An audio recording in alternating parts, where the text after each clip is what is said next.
Today's Misadventures in Gardening is one that I have truly been looking forward to for quite some time. Today, we're taking a look at the ghost pepper. We have grown the ghost pepper plant, which here in Florida, it did a wonderful job in the heat of summer. This plant wants a lot of heat. It really thrives through the summer here. It needs to stay moist, but not too moist. And I've heard that it can be very difficult to actually grow ghost peppers to maturity.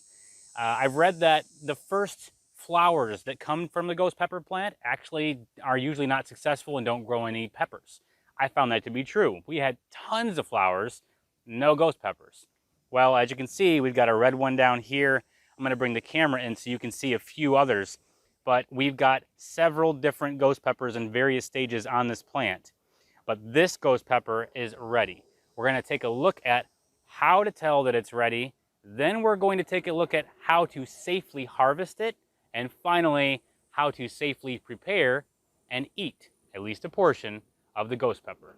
As you can see, coming in closely, the ghost pepper should be a bright, fiery red by the time it is ready to harvest. And we do see that it is a bright, fiery red down here, so it is ready to harvest.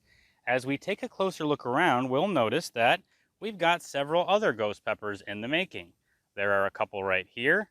There's one right up there. And toward the back, we can see one that's just starting to get its first bits of orange at the top. So that one will be ready in probably a week or so here. Now, a word of caution, as these things mature and get to this hot point, they have an oiliness on the outside that can be very, very potent.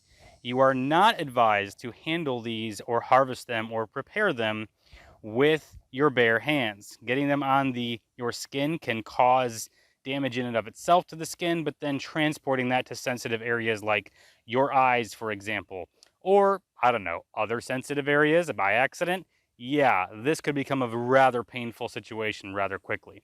So, when you're handling them or preparing them, you'll want to use some latex gloves or other food prep gloves. In addition to the latex gloves, I've also seen other articles call for actually wearing goggles when preparing them. So cutting into the pepper itself and particularly cooking it. If you're going to be cooking with the pepper, it can put a lot of that heat vaporized into the air and kind of turn the room into a bit of a tear gas situation, if you will. We're not going to be cooking the ghost pepper, just dicing up a little bit of it, mixing it in with some salsa that's mild, and seeing what the outcome is. But first, let's get these gloves on and get this pepper cut off. Okay, with our gloves on, we're going to come in here and take a look again. This is a bright red, fiery pepper. The color is bright red. We're not getting really great focus here. If we hold it in there, what you can kind of see is that the skin has a very shiny, oily surface that we don't want to touch without the gloves.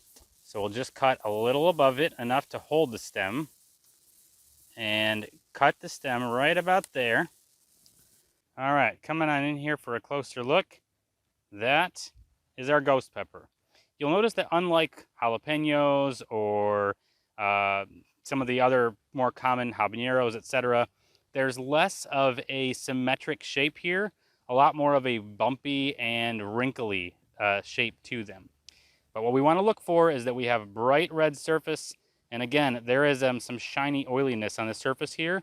That is the part that we don't want to really come into contact with our skin. Now, I have seen some people on some videos that are holding the peppers without gloves. To each their own, you know, more power to you. I'm guessing that they've got some paper towels and kind of wiped down some of the more potent oils on the outside of the pepper itself. We're going to maintain safety here, and I'd advise you to do the same if you grow your own ghost peppers. So I got to admit, this is probably one of my more proud misadventures in gardening moments. I have been waiting for this plant to put off a good ghost pepper for quite some time, and here we are, the first one. A note on its heat. If you're not familiar with the Scoville heat index, look it up. But for a frame of reference, the jalapeno packs a punch of about 3,000 to 6,000 Scoville heat units. In comparison, the ghost pepper packs between 800,000 and 1,000,000 Scoville heat units. That's a little bit more than a jalapeno. So again, we're going to safely prepare a portion of this pepper mix it in with some salsa, and see exactly what the experience is. And we'll go over a few other safety precautions as we do so. Okay, so we harvested our ghost pepper, and now we're going to prepare it for eating. Again, there are several safety precautions that I'm going to go over and not necessarily use per se because I didn't get all the right gear ahead of time. But that's my disclaimer. You need to get all the right gear. You should have gloves, food grade preparation gloves, not the kind of gloves that have the little powder stuff on them that I may or may not have bought for this purpose. There's also several articles out there advising you to use goggles for food preparation. Now, I think that is more for food preparation when you're cooking ghost peppers, as it has a tendency to turn the room into a bit of a sarin gas-like room. But we're not going to worry about doing that. We're just going to cut this little guy. Look at it. It's cute, and it's just this little neat. I can't wait. This is awesome. So we're going to cut this up a little bit, use a portion of it, a few slices to mix into our salsa. This is a mild salsa. And then we've got some scoop chips here because I didn't want to use the chips where you dip in and kind of let it drip off, and that's kind of cheating. So we're going to scoop it to get a good full flavor in there and see what kind of punch the pepper packs. Again, this is a mild, fresh pico de gallo, actually. And then another safety precaution, there was actually a Mythbusters episode about the best way to soothe the pain and perpetual burn of the ghost pepper if you should eat it in a non-safe way. And milk proved to be by far the best way to do so. So, tall glass of milk here. We can fill it up a bit more. I wanted to appear a bit more brave than I actually am at the moment, but we may have to refill this. We'll see where we go from there. Then, of course, my knife for cutting things up, and I'm going to use this as the level of protection between the oils of the pepper and my skin itself, because, well, frankly, everything you read online about it really just kind of makes you want to wet yourself a little bit. So let's get started. First, again, keep the distance here. I'm going to cut the top of the pepper off. Okay, there's no green gases coming out or anything so far, so I think we're all right. But oh yeah, that's got a flavor to it. Let's let you get in there and see kind of the inside of that thing. Yeah, that's something special, and you can kind of smell a bit of that right there. Now I'm going to cut this into slices, kind of like you would a jalapeno, right? I mean, you cut a jalapeno into slices and put it into stuff. I'm actually tasting a little heat at the moment, so there you go. Okay. I'm going to cut a few slices off here, and I'm going to eat a good portion of the pepper, but I'm not sure that I'm going to necessarily mix the entire pepper in. So I'm going to lay this out, and now I'm going to bring the camera in here so you get a look at what this thing looks like from the top down. There we go. There really is not a lot inside of this thing. It is very much hollow, but what is there is no joke at all. So we're going to take this, we're going to dice it up a little finer. We're going to put it into our pico de gallo mild. We're going to use our scoop chips to take a good scoop and try the heat. And we're going to come over here for that moment where it sets in that we just ate ghost pepper. Okay, I wanted a top-down view, so we got a little more of the magic here. We're going to go ahead and take these things into a few smaller pieces. There we go.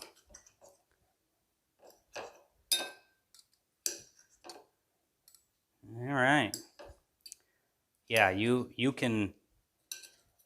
feel it in your mouth before you even taste it, that what's coming. It's yeah, a little tingly going on.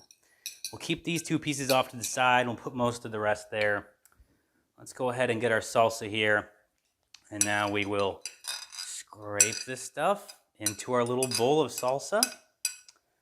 Okay, and we'll set this off to the side. Now we're going to go ahead and stir this stuff in and let it sit in there for a little bit. I've seen other videos where people have kind of spent the day cooking it away, cooking it with other things into something like a chili or things like that. And their take was that, sure, there was some heat, there was some stuff going on there, but I think that the day of cooking it kind of, subdued it a bit more than what we want to do here. So I think we've got it mixed in about as good as we're going to get it mixed in. I was hoping to see less bright red chunks as I mixed it in, but it seems pretty prevalent through this little bowl of salsa. Okay, so this show is called Misadventures in Gardening, and there's also a spin-off, Misadventures in Cooking. And today I thought we would make the best of misadventures in life in general. Let's go ahead and jump in, shall we? I would be lying if I said I didn't have a little bit of flutteriness happening here, but we've got a little bit in there. All right, so here we go.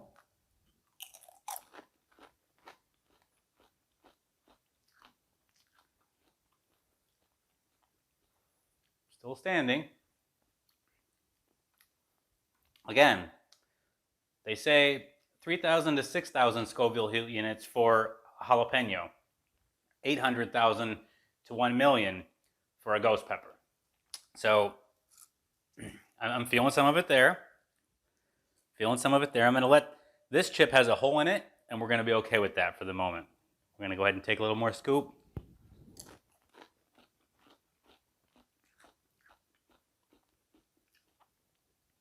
It's hot, but I'm not crying. I have not edited this video to show that I'm not crying yet. But there's some right there. And I'm also wondering, it was a little orange toward the bottom and not fiery red the whole way around. So maybe I didn't get it at its full potential. Maybe this is closer to 800,000 Scoville units than 1 million. But let's get a little more there to see if what else we get.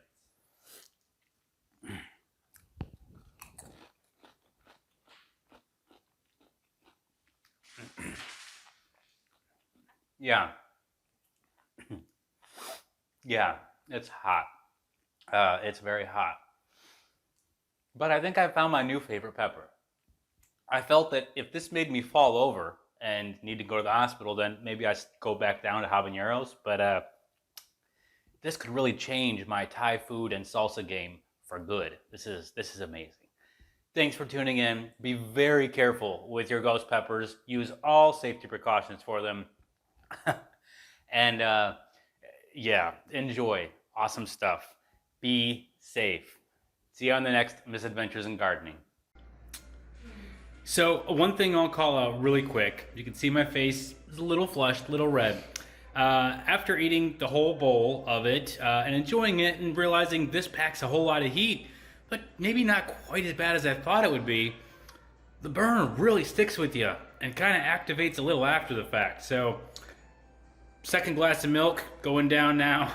But again, awesome addition if you are a heat junkie, you like your peppers. They're really good, have a very unique flavor.